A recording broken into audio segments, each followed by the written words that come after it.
Hello. Hello. How are we? How are we doing? I am at my desk again. This is a rarity. I thought it'd be fun if we broke down a script. This is the easiest way to learn lines. And genuinely, I think it's encompasses two different strategies, which I think will benefit the most actors no matter what learning problems that you have. Now, I am someone, telling you a little bit about me, I am someone who does not really like very much rote learning. I don't like the idea of like going through. I find that lines will most often just kind of end up assimilating into my head. I do a lot of theatre work, so usually it's a lot of rehearsal and things just end up sinking in. But that's not really very helpful when you need to learn a script really quickly for an audition, like a self-tape. Maybe you're late in learning something and you're shooting the next day. I have caught myself out a few times on some films, some short films where I'm suddenly like, oh fuck, I don't know these lines. And 90% of the time this comes in clutch. So this is mainly a strategy, actually not from me, but used by Michael Caine. Michael Caine does this. He has given one piece of advice when it comes to learning lines, and that is very simply, learn the fucking lines. And you might be like, oh, okay, thanks Oliver, that's great. What do I do with that? Well, if I had a pen here, there we go, I could tell you. So, the way that dialogue works, and this will work differently. I'm going to break it down for both monologues and dialogue, but there's really the great thing about this idea is it works with both. So the way that dialogue works is two people are having a conversation with each other, and if it's well written, then those pieces of dialogue will spring the next piece of dialogue from it. So for example, someone says, I've got my script here, what's going on? The response to that is to say, what is going on? So what, naturally, in answer to that question, you have an answer. That answer is, they are here looking for you. So the next question, the next logical statement to come from that is, what? Who's here? Who's looking for me? So then the answer, whoever it tends to be. Most dialogue, even the more complex dialogue, will follow the structure of contained in the dialogue that you are responding to, or the situation, because you are always responding to something, contained in that situation or dialogue, and that is what calls for you to respond.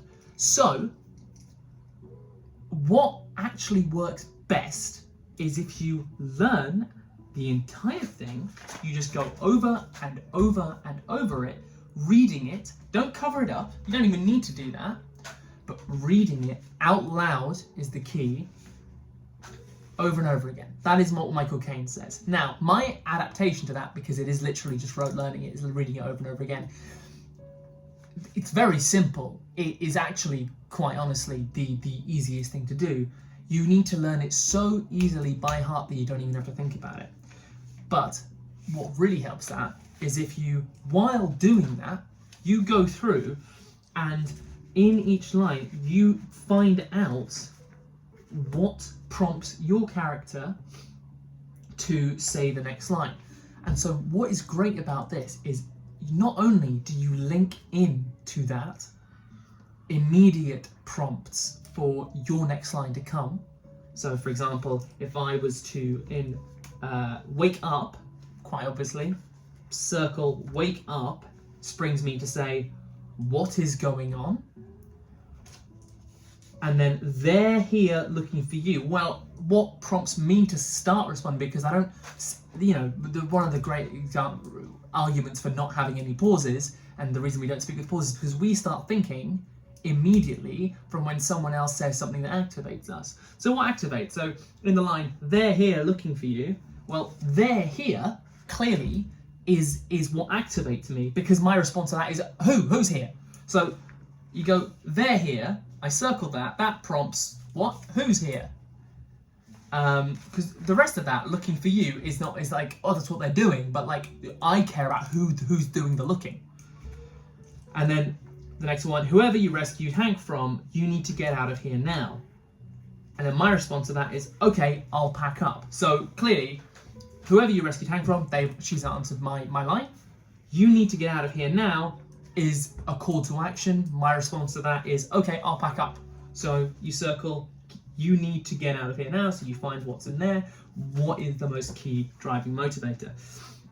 As I said, the great thing about this is not only by just doing that, it makes reading it over and over again, and automatically it'll create connections in the line, but it will also mean that while the other person is thinking, you will be listening to them, because you have to, because their cue, like in real life, is in your cue's in their lines. So automatically you're listening to what they're saying, and your brain is processing your next response, which is completely natural. And it also links into everything else, because you get a through line of what is actually happening. It just creates the most natural response possible for you. So that is what Michael Caine says. And actually, I've fleshed that out a lot. His main advice is just go over and over it. Now, how does this apply to monologues? Maybe for so that's really easy. If you need to like learn a page of dialogue for a self-tape, you can get that immensely easily. Michael Caine also says that before all he does in his set, when he's on set in his little trailer, is he just does that. He just reads through dialogue over and over and over again.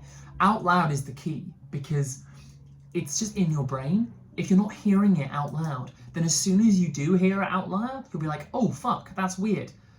Yes, practicing with someone else is great, but how often are you going to be practicing with someone else? You have to be very lucky. And then there's all these things like recordings and things, and it just gets too much.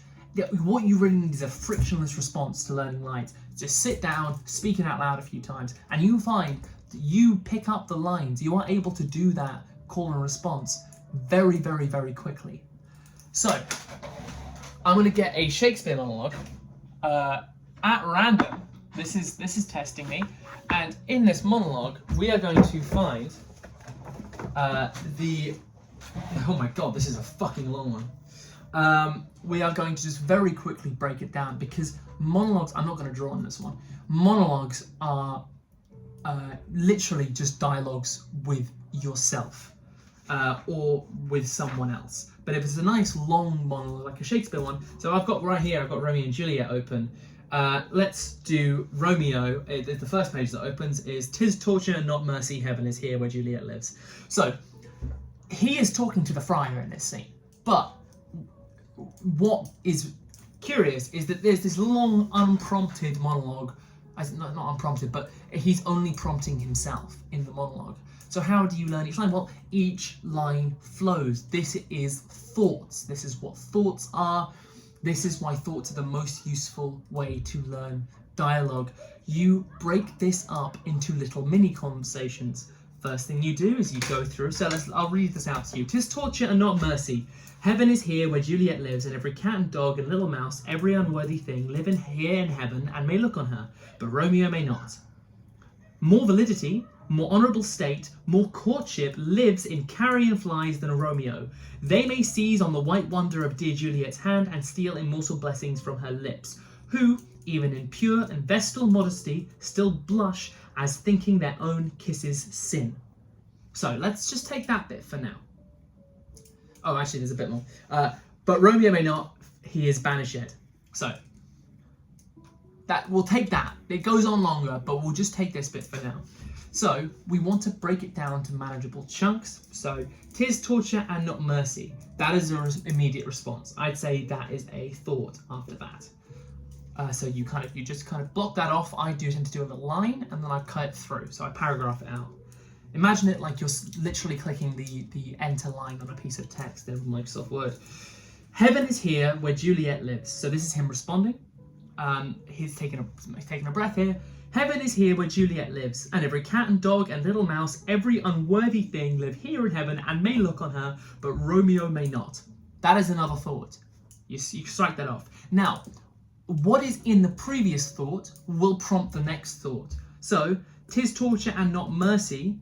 Torture prompts heaven. So it's torture that he's not with Juliet, because the friar has said that being banished is mercy.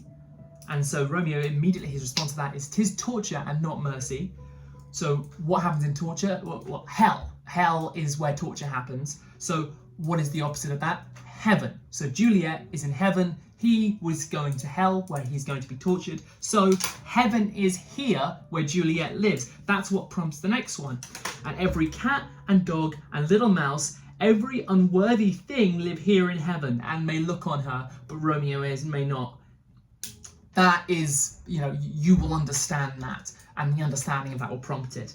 But Romeo may not. More validity is the start of the next thought. He says, more validity, more honourable state, more courtship lives in carrion flies than Romeo. Now, this is why Shakespeare is great, but this will be in most monologues, this kind of underlying structure, and why learning Shakespeare is great for learning monologues, because there's all these beautiful links through. So carrion flies is obviously like, if there are, flies, Beelzebub, hell, you can really think about it like that. But so he here, more validity, more honourable state. He is expanding on his previous thought. So this is just one long route where it's like, this happens, then fucking this happens, and then fucking this happens. That is how most of these kind of go. So you've got heaven is here where Juliet lives, and every cat and dog and little mouse, every unworthy thing live here in heaven and may look on her, but Romeo may not. So he is then breaking down and going, more validity and more honourable state, more courtship lives in carrion flies than Romeo. Carrion flies, Beelzebub, hell, they are still above him because they can live in heaven. They can still, fucking flies, bro, can live with Juliet in heaven, but I may not. I am worse than the lowest thing. So immediately, if you're going through and you are circling just the bare minimum, crossing out each block, each thought, and then finding circles that link to each one, and just going through it in this type of depth, just doing this work and speaking out loud, already it's in there. The meta lesson in learning lines is that the work that you do on the lines immediately helps them go in. That is why this works. So you're regarding every piece of line as a call and response. You are always responding to something. You are always responding to something that has happened. So if there's lightning outside, that prompts you to say something. Good dialogue is written like that. The other thing is, if you immediately carry on from that, you view your dialogue as a response to something, then all you've got to do is find that response, and then remembering the line is easy.